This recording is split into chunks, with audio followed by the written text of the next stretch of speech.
je vous retrouve aujourd'hui sur la chaîne de la Fée du Scrap pour une nouvelle page d'art journal, toujours avec la collection Un art marocain. J'avoue que cette collection est très inspirante, elle fait fuser plein d'idées dans ma tête. Malheureusement, on n'a pas toujours le temps de tout faire. Donc cette fois, je vais vous emmener dans le désert du Maroc, près d'un oasis. Et pour réaliser cette page, je vais surtout me servir de cette planche, la planche chameau, qui est vraiment ma préférée de toute la collection, celle que j'utilise quasiment à chaque fois. Également un tampon non monté, un des tampons cactus, vous en avez plusieurs dans la collection. Mais surtout, on va se servir du très beau tampon Dune. Tampon non monté, donc, qui normalement est livré avec un soleil. Enfin, le soleil est attaché, mais moi je l'ai détaché pour apporter plus de variété, soit changer l'endroit où se trouve le soleil, soit ne pas le mettre. Et d'ailleurs sur ma page, j'ai un peu oublié de le mettre. Alors je vous fais cette partie de la vidéo, la partie présentation du matériel, après avoir fait ma page, pour essayer de ne rien oublier. Je veux vous parler surtout du matériel, à l'exception des aquarelles, qui sont des aquarelles senneliers comme toujours, et de mes crayons polychromos. Donc c'est le voyage toujours de mes doudous de chez Chouflower, l'exploratrice et l'aventurier. Pour celles et ceux qui me suivent également sur Instagram, vous avez vu qu'ils ont fait un joli périple, ils ont passé de belles vacances. Ce serait peut-être temps qu'ils rentrent, ou alors ils vont pas rentrer du tout parce qu'ils en ont pas envie. Je sais pas encore. Voilà.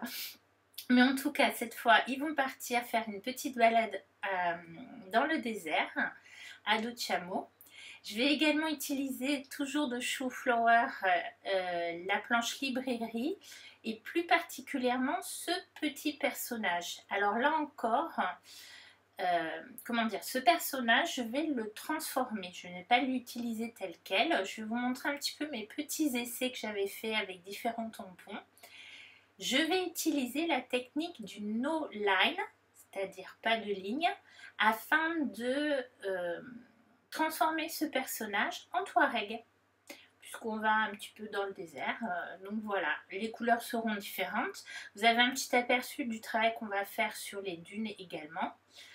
Mais donc c'est la technique que je vais vous mettre en avant aujourd'hui sur la vidéo. Je ne vais pas vous filmer la colorisation à l'aquarelle ni les touches au crayon de couleur, enfin pas tout, parce que c'est des choses que j'ai déjà présentées dans de précédentes vidéos. D'ailleurs je vous invite à aller vous y référer, à faire un tour sur la chaîne de la Fée du Scrap, à voir aussi les vidéos de mes collègues d'été, parce qu'on a toutes des astuces ou des éléments qu'on peut vous donner. Donc là je vais surtout vous montrer cette technique du no line. J'ai aussi utilisé la planche Globetrotter de la collection Globetrotter, la planche jungle, seulement pour le titre. Et puis j'ai travaillé, pour cette technique il nous faudra une encre Distress Oxide Antique Linen, la couleur est très importante. Et puis le papier aquarelle. Ici, c'est un Clairefontaine, il s'appelle Fontaine en grain lisse. Donc voilà, j'ai préparé tous mes tamponnages selon toujours la même technique avec des caches. Là, je vais utiliser ce tampon monté d'une, donc toujours moi, je le mets sur une plaque Tap Can Peel, mais vous avez d'autres possibilités pour ce type de tampon. Et avec mon encre Distress, donc toujours, je précise la Antique Linen parce que c'est une des plus claires, donc qui va bien pouvoir disparaître dans notre tête, dans la technique que nous allons faire. Donc j'encre mon tampon avec la Antique Linen, je nettoie un petit peu parce que j'ai débordé, même si ça ne se verra pas par la suite, et je viens tamponner tout simplement à l'emplacement désiré. Alors j'ai mis un cache sur un des arbres, mais ce n'est pas nécessaire parce qu'en fait au fur et à mesure qu'on va mettre notre couleur, les lignes du tampon vont disparaître et elles vont se fondre, d'où cette technique du no line, pas de ligne. D'ailleurs si vous tapez sur YouTube technique no line, vous aurez plein de vidéos tuto, des fois en anglais ou plus fortement en anglais parce que c'est un terme anglophones, mais qui sont assez claires et explicites.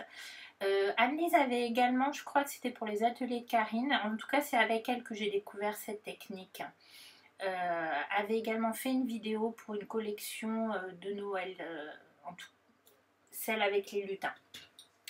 Bref, donc je vous invite, si vous voulez en savoir plus et voir toutes les possibilités, à vous promener un petit peu sur le net pour voir. Donc là, je vais, comment dire, tamponner une partie de mon tampon d'une de l'autre côté. J'ai pas envie, je mets quand même mon cache sur mes éléments, mais comme je vous l'ai dit, c'est pas nécessaire, là c'est parce que je voulais vraiment le faire. Et c'est parti, même principe. Et une fois qu'on a tamponné, eh bien on va le laisser sécher parce que les encres Distress sont aquarellables. Si vous venez tout de suite mettre de l'eau, votre couleur, même si elle est claire, va se mélanger avec votre aquarelle.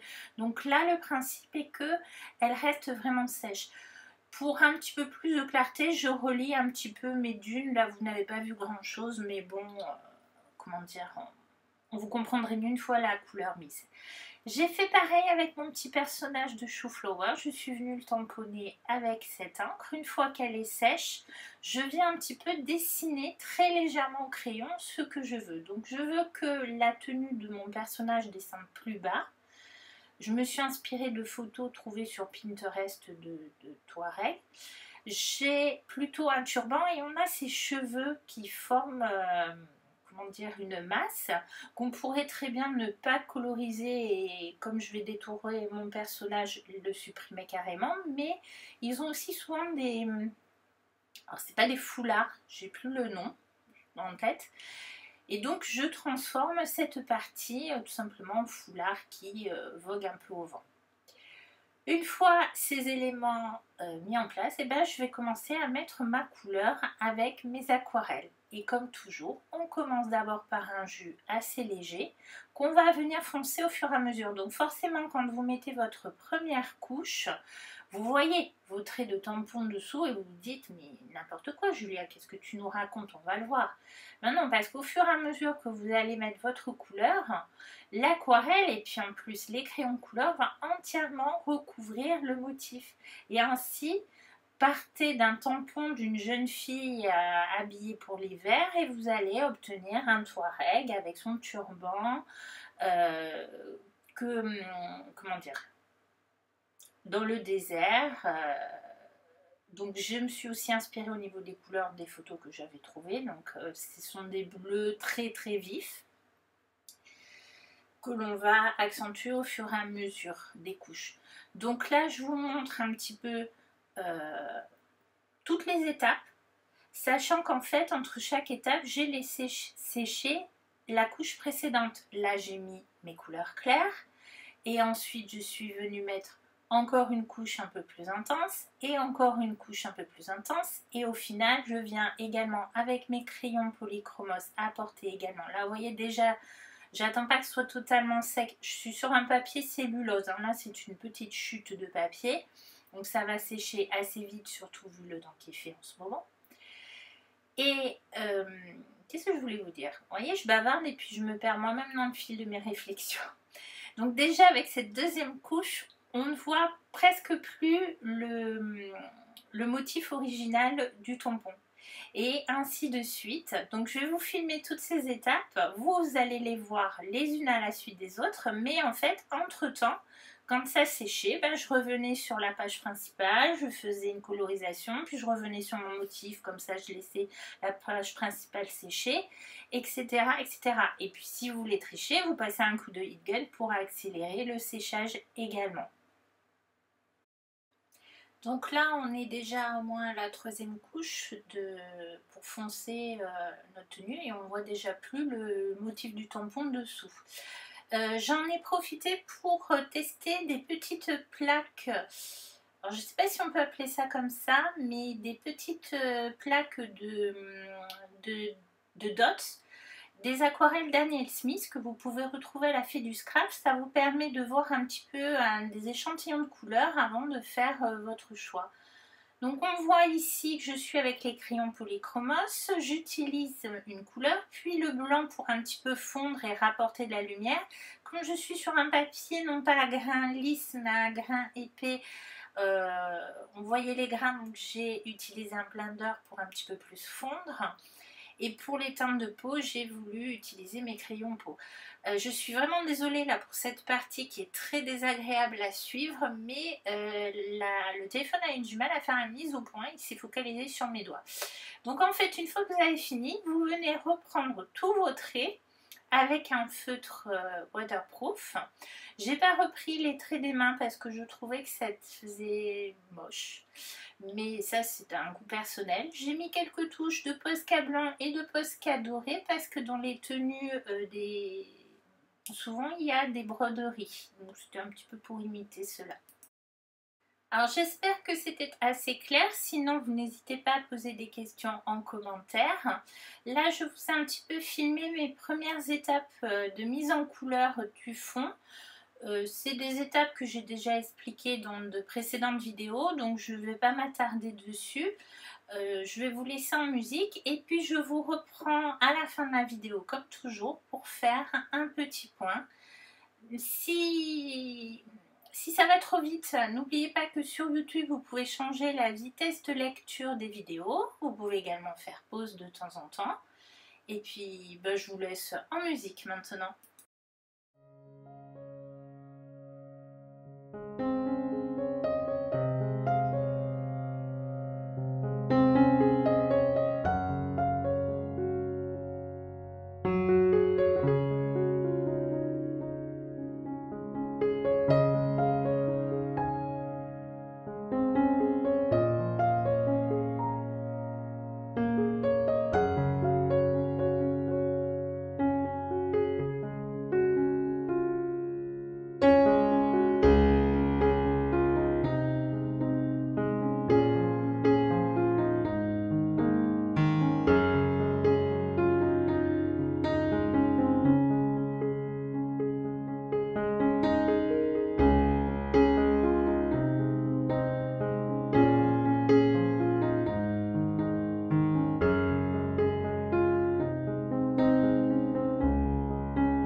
la page est terminée. Voilà le résultat.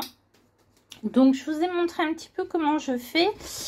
Je vais essayer de vous zoomer. Vous voyez, il y a des parties où je suis venue mettre une ombre grise. Et et avec le crayon blanc, je viens... bon, vous voyez aussi mon vernis tout pourri, désolé. Je viens blender, en fait, flouter une partie du trait. Et quand c'est sur certaines zones par ici, pour vraiment accentuer l'ombre sur une partie foncée, je ne mets pas, bien sûr, je n'aime pas blender avec le crayon blanc. Je viens donc accentuer comme ceci les ombres. Ici, là, je l'ai fait parce que mes traits étaient trop grossiers et du coup, ça permet de détacher un peu plus les différents éléments. Je suis venue rajouter ceci parce que je n'aimais pas trop le fond vert comme il était travaillé. Alors évidemment, il n'y a pas trop les reflets dans l'eau. Je vais peut-être les faire au crayon polychromos. Donc je pense que vous allez le voir sur les photos. Des fois, c'est quand je refais le point pour vous montrer que je me rends compte de certains détails. Donc mes doudous que je fais toujours à part, que je détourne et que je viens rajouter. Ah, je vais peut-être mettre aussi des petits traits de Posca blanc sur le fouet. Et pareil, je viens faire les ombres. Alors l'inconvénient quand c'est des personnages détourés comme ça, c'est qu'il y a toujours une certaine distance, l'épaisseur du papier, même si je coupe vraiment au bord du motif. Ce que je pourrais faire, c'est tamponner sur le fond. Comme ça, j'ai mon emplacement, je fais mes ombres avant de vraiment venir les coller. Mais bon, les doudous, c'est un peu compliqué puisqu'ils ont tout un tas d'éléments autour d'eux, comme ces feuillages. Et l'autre, elle a des nuages. Et moi, je ne les veux pas sur mes créations parce qu'elles n'ont pas d'intérêt. Le petit personnage qu'on a fait ensemble. Alors, en fait, je ne vous cache pas que ma première page n'était pas du tout comme ça. Elle était dans le sens vertical. J'avais fait un ciel très orangé, violet. Ça collait pas du tout. On voyait pas les dunes du désert. Enfin, les couleurs ne me plaisaient pas. Donc, j'ai tout défait, j'ai refait. Donc, en fait, ces éléments et tout ça viennent de cette page. Je les ai récupérés. Je me suis dit, quitte à se débarrasser de la page, autant garder quand même quelques éléments. J'ai pas tout mis, j'ai gardé d'autres choses que je viendrai utiliser dans une autre page. Que vous dire de plus? J'espère que les explications sur la technique du no-line ont été claires. Sinon, n'hésitez pas à taper sur internet technique no-line, N-O-L-I-N-E, un peu plus loin. Et vous verrez tout ce qu'on peut faire avec. Donc moi j'aime bien justement utiliser cette technique pour détourner un tampon par exemple. Et si cette page vous a plu, n'oubliez pas le petit pouce en l'air. Si vous avez des questions, vous pouvez les poser en commentaire. Et puis je vous dis à bientôt sur la chaîne de la Fée du Scrap, mais ce ne sera pas avec une page d'art journal cette fois. Je vais un petit peu changer. Je vous laisse avec les photos et je vous dis merci et à bientôt.